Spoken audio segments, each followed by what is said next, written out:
welcome back to my channel for another video. So today I'm going to be continuing my Motherhood May series. If you guys have noticed, I've been uploading motherhood related content on my channel for the month of May, and today is no different. I am going to be answering the questions that you guys left me on my Instagram, focused on my experience as a mom or any advice that I have for other mommies out there. I'll do my best on the advice portion of things, but I hope you enjoy today's video nonetheless. I actually just got back from my boys' preschool Mother's Day tea. My mom and I went, and the boys sang songs, and it was very sweet, and we had a great time fellowshipping with the other moms there, and I'm just in the Mother's Day mood. And actually the day before this video goes up, it's actually Mother's Day, so I hope you had a great one. But we should hop into these questions before I ramble anymore. It's actually been a little while since I've sat down to film because I filmed a bunch of videos all together, so it feels good to sit here and chat with you guys. I love doing Q&As because I feel like I'm actually talking with you guys, which is awesome. And usually my Q&A videos run a little bit long, so you might want to grab yourself a snack or something to drink and settle in. And I'm going to start with Kaitlyns question, which is, how do you plan to teach Haley about beauty and makeup? I think this is such a good question, and it's actually been something that I have been thinking about and praying about a lot, because Haley has gotten so interested in mommy's makeup, and she'll sit right down with me and grab the different pieces of makeup out, and she'll like brush my makeup brushes on her face and say, "Ooh, I look pretty." And I just think it's so sweet. But I've also had this conviction on my heart to, right now, even as she's still just so much like a baby, to start communicating with her that makeup is just extra. It's not necessary. We don't need it to feel beautiful. We don't need it to cover ourselves up, and that our beauty comes from who we are, and especially who we are in Jesus. And if you guys are new here, or if you didn't know, we are Christians. And so I'm coming from that perspective of our beauty it was literally made by God. And I plan to teach that to her just like I teach it to my boys. I've actually been communicating with my boys over the past few years when they'll see me put my makeup on that I just enjoy wearing makeup because it makes me feel relaxed and happy and put together. And I don't know if I'm going about this in the right way. If you have any advice on this subject, please let me know in the comments. In fact, any opinion that you have about anything that I'm talking about in this Q&A, I would love to hear your input. But as far as like makeup and beauty goes, knowing that our beauty is rooted in who we are in Christ, and recognizing ourselves as His creations, I think is the foundation for everything. And then being able to communicate that makeup products and techniques and just the application of makeup is just extra. It's there for us to feel pretty, to have something to be creative with, and to just enjoy for what it is. Miss Unique says, what's something you have done with your kids that your mom did when raising you? This is such a good question. The first thing that comes to mind is talking to my kids like they are adults. This is something that my mom and dad have always done, and they still do with their grandchildren. My mom and dad are really great at just having conversations with their kids or with other people's kids, and not speaking to them as if they're dumb or babies or anything like that. Now, I think there is a time and a place for affectionate tones and kind of baby talk and doing that. I definitely do that with my kids, and my parents did with their kids. Like, "Oh, hi, honey, how you doing?" And doing that sort of a thing.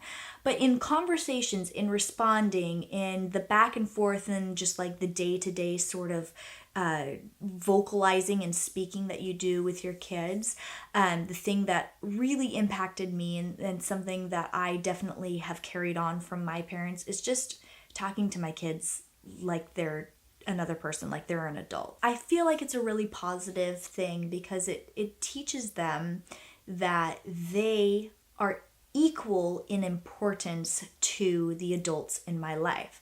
So when I talk with Weston, I use a certain tone of voice and we have a conversation, we talk back and forth.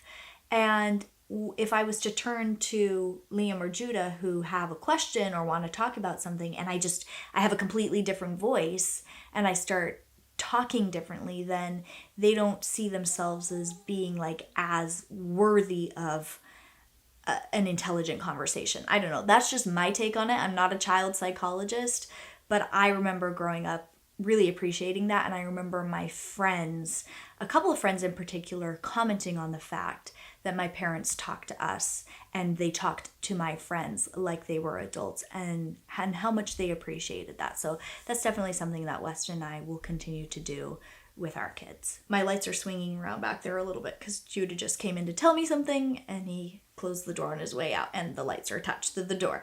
But the next question is from Yasmine Rose. What is something that you did not expect about becoming a mom and parenthood? Something that I didn't expect, I was actually just talking to my mom about this. All the poop. I did not expect to have to deal with as much poop as I deal with and have had to deal with. Without getting into too many gory details, we have had a lot of poop accidents, past potty training and before potty training. Like my kids, when they're babies, take their diapers off and play with their poop, and my kids, when they are after they've been potty trained, we've had poop issues. And I just feel like I have cleaned up so much poop. And when I've talked about this with my mom, she's like, yeah, your kids are definitely like on the poopy side of the scale. I did not have to deal with what you've had to deal with. And I'm the oldest of 5 kids. And I would say the last 2 or 3 kids that my parents had, I was helpful and I was old enough to really observe the ins and outs of what's going on. And I do not remember that much poop. Like, not at all. So that's definitely something that I was not prepared for. Have you ever lost it and had to walk away from it? Yes, many times. I have a very short temper and I get so bent out of shape and worked up. This is something that I actually talked about in a recent Q&A, or maybe it was an assumptions video, but yes, I lose it regularly, especially during PMS time. And there have been times where I'm in the middle of a chaotic, frustrating situation with my kids and I've lost it and I literally need to remove myself from the situation. And sometimes I'm able, like if Weston is home, sometimes I'll be like, dude, I need to go take a walk or I need to go take a drive. I can't handle this anymore. And I'll just escape. More often than not, I'm losing it when Weston isn't here and I don't have the ability to escape, or it's not a good time for me to leave if he is. And I just need to like walk into the other room. I have some excuse like I have to pee, and so I'll just leave and lock my bedroom door, and maybe that upsets the kids for 30 seconds, but it's time enough for me to just like breathe for a second and enter back into the scene. And yes, I've totally lost it and had to walk away, and then usually with breathing and praying and drinking some water, I can just reset and get back into it.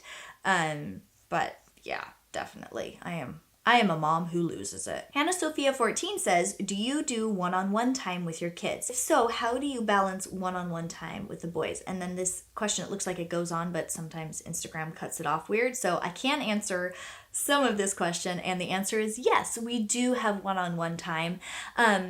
Haley and I have one-on-one time a few times a week because the boys have a preschool class in the morning a few days a week. So we will either go run errands together or we'll just come back here and spend time together, and we never have trouble like carving out one-on-one time because it's just there for us. But as far as one-on-one time with the boys, I think actually the biggest challenge with that is the boys are quite codependent with each other. I don't think it's gotten to an unhealthy level at all, but Weston and I are aware that we should probably be more intentional about having one-on-one time with the boys, if nothing else, to separate them for a little bit so that they can develop some of their own personality and get to know mom and dad one-on-one versus it's always just the Liam and Judah show, if that makes sense. And so the way we balance it is we just take turns, usually once a week, like on the weekends when Weston is home. I will take one of the boys out and they will run errands with me. We'll sit in Starbucks and eat a cake pop, and we have conversations in the van. I really love that time with them. Other times we just pop down to the local nursery and buy some plants to plant in our yard. Or one time Judah and I went and got sushi together, which was really fun. He's definitely an adventurous eater out of all of my kids. And we are balancing the time with them by just literally taking turns. It's Liam's turn this week, Judah's turn next week, and they've come to expect that. But at first, when we started doing that one-on-one time, they were a little bit like, what, we're not both going? Like, how could you leave me home and take him?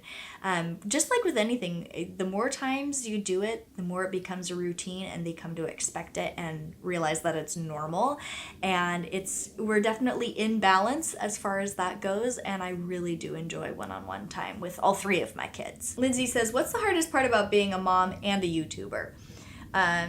For me, it's finding the time to actually film my videos, like right now, with a stupid airplane going over. Are you circling the house? Can you just get to your destination, please? For me, it's filming videos, like actually sitting down to film the videos. That's the most challenging part because the boys have pretty much dropped their nap time. They do have quiet time, but it never lasts as long as a nap would if they fell asleep. And so I, in my week, have a very short window of time where I have enough natural light, I'm put together enough to actually sit down and have the video, like turn out.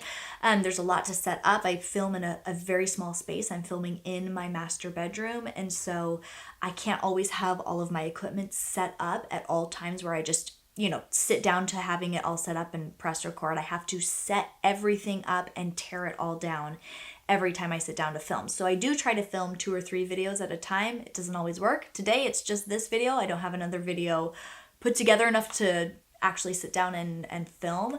But like doing the whole being a full-time stay-at-home mom while working full-time at home as a YouTuber, filming videos, that's the hardest part. How are you always so calm? My kids drive me crazy and I always end up yelling. I end up yelling too, a lot of the time.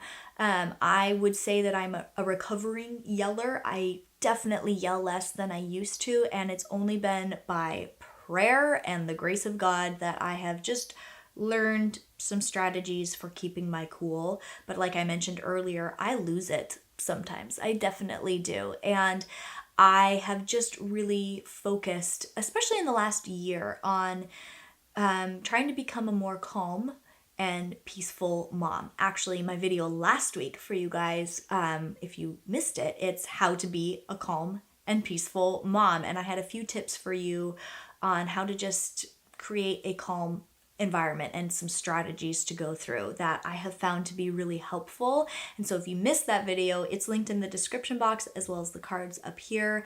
That whole video is the longer answer to this question: how are you always so calm?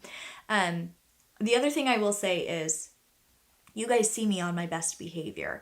And it's not that I'm trying to make my life look perfect, but in the crazy moments, in the moments where I would start yelling, it's usually not when I have a camera going. It's just how it works. If I was an everyday vlogger, you might see more of that just because the camera would be out more often. But the way I put my vlogs together, I plan when I'm going to vlog that day, and I put it together, and it's just my style. It's how I've chosen to share my life. And so you do see less of the moments where I would be yelling, but I don't know that I would ever keep that in because it's not edifying, it's not constructive, it's something that I am trying to work through. And I think that I can communicate through words to you guys that I am someone who tries to break the habit of yelling at my kids without actually having to show you guys the evidence of it. Not everything has to be shown in videos. And for me, like losing my temper and yelling at my kids, it's just not necessary to be put in a video. I put my vlogs together as little time capsules of what life was like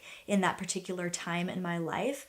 And I try to really accentuate the positive and eliminate the negative as much as possible while still being really real with you guys, if that makes sense. What are your thoughts on extended breastfeeding past 12 months? Love your channel. My thoughts are that it's wonderful. I think it's really a great option if you are someone who's like physically able to breastfeed that long.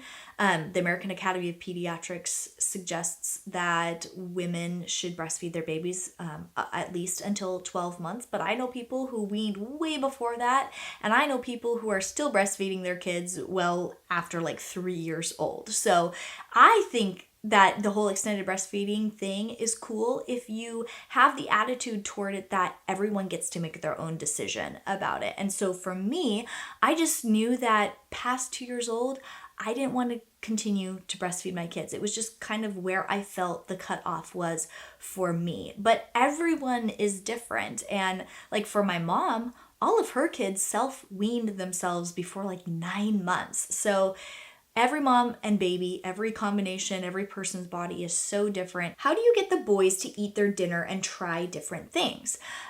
So I think I've been blessed in this situation because my kids don't seem to be predisposed to be picky eaters. Liam is my most picky child. And there are times when he refuses to try things and he doesn't eat as much as Judah would. Judah, like I said about the whole sushi thing, Judah's very adventurous. He'll try anything. He will take a bite of anything. Like it doesn't matter. He's never scared of food. He's never like squeamish about any food. But I think the biggest thing that helps them, not just like their predisposition to not be picky, but I think from the time that they were babies and whenever we would give them a taste of anything, we would always give them food from our plates or from the meal that we had prepared for the adults in the house. There was hardly ever special food for our babies. We would just mash up pretty much whatever we had on our plates for dinner, unless it was like something that was super spicy. We made exceptions. There were always, room for exceptions. But I think a way to like really diversify a kid's palate is to just bring them in on what it is that the family is eating. Weston and I once a week, sometimes twice a week, we'll have dinner separately from the kids. Like we'll feed them something, put them down to bed, and then Weston and I will kind of have date night in and eat later than them. But most of the time it's all of us sitting at the table eating the exact same food as each other. And Weston and I always encourage our kids to try the things that maybe kids typically wouldn't reach for. As far as like the eating all of your food thing, there have been times when we've had to be pretty hard-nosed with our kids, and there have been times when our kids have gone to bed hungry. Not everyone would agree with that choice, that disciplining parenting choice, but our kids are well fed, they are happy, and they are healthy. And if at some point, like at dinner, they refuse to eat what's on their plate, we just say, sorry, you can either eat this or go to bed hungry. And most of the time, they will eat their food. But some of the time, on a very rare occasion, they will literally just not eat it at all. And they go to bed hungry and they learn their lesson. And the next day, it's a little bit easier. If you could pick the sex of your next baby, would you pick boy or girl? I think I would pick boy. The only reason is because I have had such a good experience being a mom to a little girl with Haley that I feel like I wouldn't want to experience it any other way, or like I wouldn't want to have the potential for a bad experience. I mean, my kid's my kid, and of course these questions about like what do you want the baby to be, or if you could have another kid, what would you want it to be? We always say as long as it's healthy. But if I am answering this question honestly, I think I would want another boy. I have a name picked out. I just can like visualize it. I can't imagine having another girl. When you feel yourself mentally drained and constantly frustrated, how do you reset? I actually have a video all about this. I don't mean to like just cop out of answering this question, but I have a video like how to deal with a bad day and the strategies that I go through to just reset and refresh and move on. So I will link that video in the description box for you guys. I know this is random, but keeping it real, how do you handle your period as a mom? You want to know something? I'm on my period right now. I think the thing that has helped the most is switching to a menstrual cup. It helps in so many different ways. And I talked about this years ago, and I could do a whole video on this too, but a menstrual cup cuts out so much of the hassle of like having to purchase like menstrual supplies. It also, I think, like for me, it cuts back on a bit of the pain. It cuts back on the mess. And it just makes things so much simpler. A menstrual cup can actually be worn for some women up to 12 hours. For me, I have a bit heavier of a period than to be able to wear it for 12 hours like on the first or second day. So I have to change mine every 4 to 6 hours, but still that is way longer, being able to go way longer than with pads or tampons. I actually started wearing a menstrual cup right before I got pregnant with the boys. I only had it for a couple of months, got pregnant, then it took 9 months for my period to come back. And I went straight to a menstrual cup after that and have never used anything else for the past 5 years. Never used anything else. And I think it has made a huge difference in my like period experience, especially as a mom. Taylor Perry says, when does the newborn stage get easier? When you're out of it. I'm sorry to be the bearer of bad news, but in my experience, the newborn stage, it's wonderful and it's so hard. And one of the hardest and most wonderful things about it is that it is so short. So it's difficult, but it doesn't last forever, which is sad, but also great because it's nice to be able to move on and to breathe and to get a little bit more sleep. But the newborn stage is no joke. It's so difficult to get through sometimes, especially if you're a twin mama or if you have other babies or whatever. The newborn stage is never easy. It's never just a piece of cake, and it passes. It gets easier. It does get easier once you get out of the newborn stage. Just hang in there, mama. What do you feel most proud of as a mother? Oh, this is such a sweet question. What do I feel most proud of? There are some days where I'm just like, oh my gosh, I suck as a mom. I am so bad at doing this. So I'm trying to like think in my mind if there's ever anything that I think of to make myself feel better about being a mom. Oh, I know what it is. This is gonna be different for everyone, but for me, I am very proud of how much documentation I have of my kids. I used to feel guilty about not keeping a scrapbook or anything for my kids. I don't have very many photos, like printed photos, but I have a whole ton of videos and documentation of my life. Like I said earlier, I like to have these little time capsules, these little glimpses into what life was like 3, 4, 5 years ago. And I'm really proud of that because my kids actually really value it. They always ask to go watch the vlogs of when they were little, or even vlogs from just a couple of weeks ago. They love watching back through our lives, and it's something that I really valued when I was a kid and growing up and into my adulthood. The home videos that my parents took of us, I'm really proud that I have put the work into documenting our life and creating these memories that we will always be able to look back on. Because I mean, I'm not always going to look back on the dinner that I made my kids and whether it was like perfectly nutritionally balanced, or if my kid actually ate what was on their plate, or if we got to bed on time, or if my kids knew, all of their ABCs by the time they were in preschool. I'm not going to really remember all of that. What I am going to remember is what I actually documented. And I have hundreds of videos that I will say it of myself. They're well put together and I'm proud of them.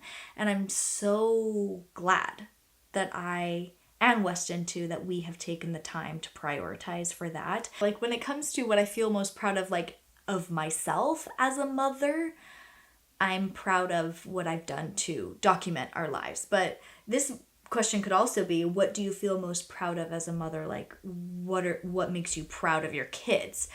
I'm so proud of my kids. I always just want to show them off. Like whenever we go in public, I love just walking through a store with them. I think they're gorgeous. I think they're witty. I think they're just absolutely interesting. If I could narrow it down, and for all three of them, I just think I'm most proud of their ability to communicate.